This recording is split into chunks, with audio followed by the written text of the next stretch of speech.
Hi mga kasawi, magpapasalamat ako sa mga solid fans ko na talagang naandyan para sa akin na sobrang natouch ako mga kasawi sa nabasa ko ng message. Alam niyo ba, tuwing nagko-comment kayo mga kasawi, nababasa ko naman talaga yan lahat. Pero syempre, aminado naman ang inyong advisor na hindi naman talaga agad ako nakakapag-reply. Pero lahat nire-react ko talaga yan kapag may oras ako. Talagang inuuna ko talaga, sinusunod-sunod ko yan mga kasawi. At nakaka-touch na may isa akong nabasa na sobrang, alam mo ba, siya talaga yung tagapagtanggol na inyong advisor na andyan talaga siya para sa akin. Minsan, siyempre hindi naman talaga nawawala na meron tayong mga basher, diba? So, siya talaga yun yung naandyan para sa akin na parang laging nagsusuporta talaga sa akin mga kasawi. Na walang iba kundi si Lee Macapagal. Ayan. Eto gaya nito, idol ko yan. Ito yung comment niya na nagpabigay sa akin. Ito gaya nito, idol ko yan. Yan lagi may thank you sa akin yan. Bawat post niya.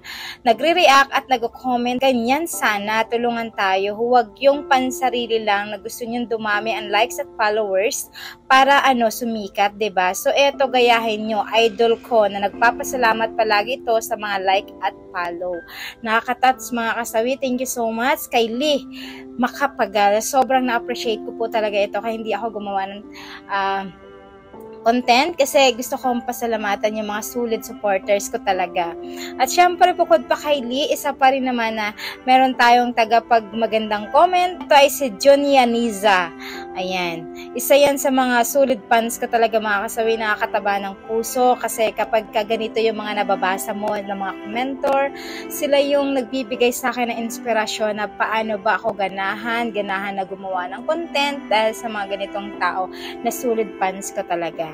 At syempre bukod dyan mga kasawi, marami pa tayo. Thank you so much kay Wilbert Gomez, Dundon sa Blood, ayan. Kay Dads P. Reyes, kay Benny Villanueva. Ayan, ito si Benny Villanueva mga kasawi. Ito yung nanalo dati sa atin ng number 1 sa top fans ko to. Kasi sobra siya yung pinakamalaki yung score. So, nabiyayaan natin siya ng December ng Chicas dahil sa sobra niya talagang supporter sa akin mga kasawi. Nakakatuwa, diba? Thank you so much kay Benny Villanueva. Ayan. Ayan, kay Bernard Lingat. Ayan, mga babasahin natin yan mga kasawi. Hatuwa. Ayan, sa kanya. Tapos, syempre, kay Berrose, Yayo Oliva. Eto, isa pa rin to. Nicomedes Martin. Ayan. Tapos, kay Rolly Bio. Si Rolly, eto, nakakatuwa din to. Kada post ko na andyan, nagko-comment talaga, nakakatuwa. Alam mo, nababasa ko naman talaga yan eh. Kay Christina Balingit. Ayan. Kay Dailin Bagsain. Kay Arte, ayan. Nakakatuwa yung mga comment ninyo, nakakataba ng puso. Alam niyo ba mga kasabi nagtatanong kung bakit mabilis, sabi ng mga kasamahan ko na vlogger, bakit daw ang bilis na maka-hits ng followers? Ang dami daw, parang nauna pa sila sa akin, pero bakit daw ganun ako kabilis na mag-hits na maraming followers? Simple lang mga kasawi. Kasi dahil nire-reply natin yung mga tao na talagang sumusuporta sa atin. Hindi naman batayan yung marami kang followers ay para hindi mo napansinin yung mga followers mo. Diba? Sa simpleng pag-comment nila, dapat na-appreciate natin yon. Alam niyo ba, naglalaan niya sila ng comment sa atin, naglalaan sila ng like, react, views. So, kailangan ganun din naman tayo. Bigyan natin sila ng rason para paglaanan natin sila ng oras dahil sila mismo ang nagbibigay sa atin ng halaga.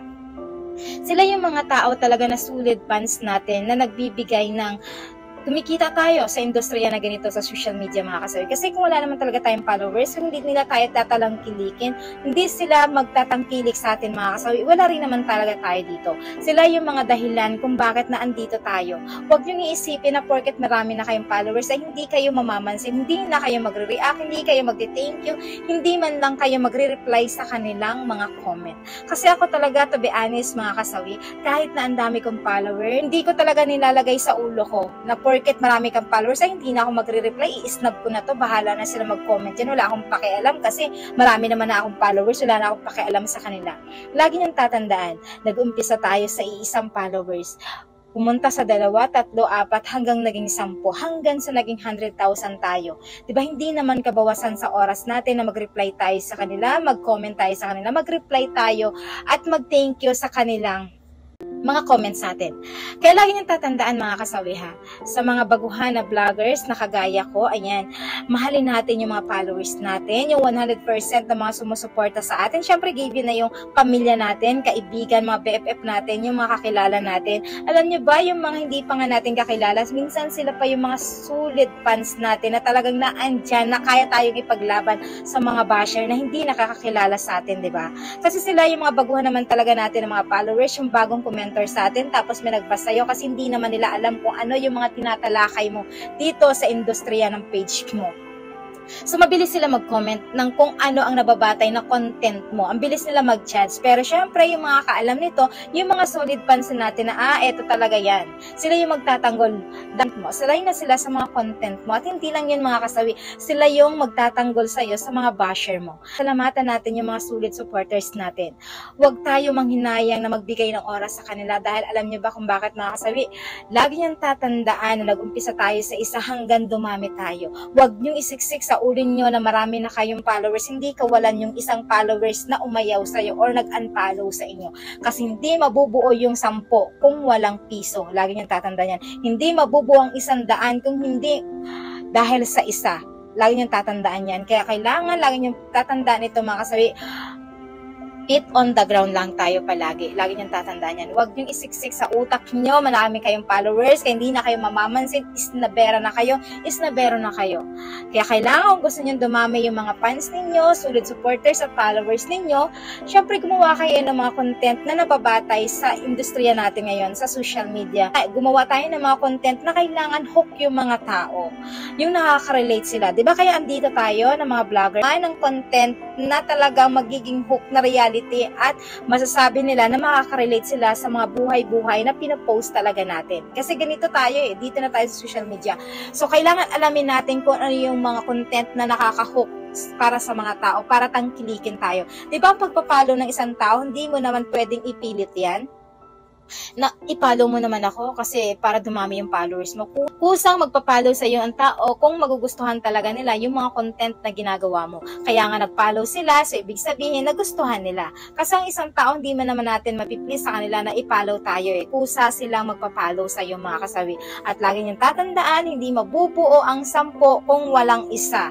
At lagi tayong tatandaan na mamansin tayo sa ating mga supporters na andyan sila palagi sa atin, na sumusuporta sa atin, handang makipagbalik-taktakan sa mga basher natin. Kaya pinagpapasalamat ko talaga sa mga solid fans ko, solid followers ko, solid viewers, share, views. Ayan, kung sino man po, maraming salamat po sa inyo. Lagi ko pong tatandaan na hindi ako na andito sa harapan ninyo kung wala po kayo. Kaya sobrang blessed ako kasi dumating ako sa followers na ganito na karami. Kaya pinagpapasalamat ko po yung kay Lord kasi binigay niyo po ito para sa akin. Dahil kayo ang nagluklok nito para sa akin. 'Di ba? Kasi kung hindi naman sa inyo, wala ang inyong advisor dito. Lagi niyong tatandaan yun. At syempre, maraming salamat din. Sa una, syempre, kay Lord. Pangalawa sa pamilya ko, pangatlo syempre sa mga anak ko, at syempre sa lahat ng pamilya ko, BFF ko, lahat ng mga supporters ko, fans ko, solid fans ko, sobrang thank you po. At syempre, hindi ko makakalimutan yung ating Facebook na ito, 'di ba? Hindi dahil sa kanila wala akong opportunity dito dahil sila naman talaga yung nag-a-up ng mga vlogs natin, yung mga content natin, sila yung nag-a-ups ng mga views natin, sila yung talaga yung nagbibigay sa mga tao kung bakit tayo nagkakaroon ng million views dahil sa Facebook, sa Timita na ito. Thank you so much sa Timita dahil narating ko to ng dahil po sa inyo, dahil ina-up nyo po yung mga videos ko. At syempre sa mga taong walang sawang nagsusuporta sa akin sa pagmamagitan ng share, comment, lahat. Sobrang thank you po sa inyo, sa solid fans ko po. Thank you so much. Maraming salamat po. Bye! Love you all!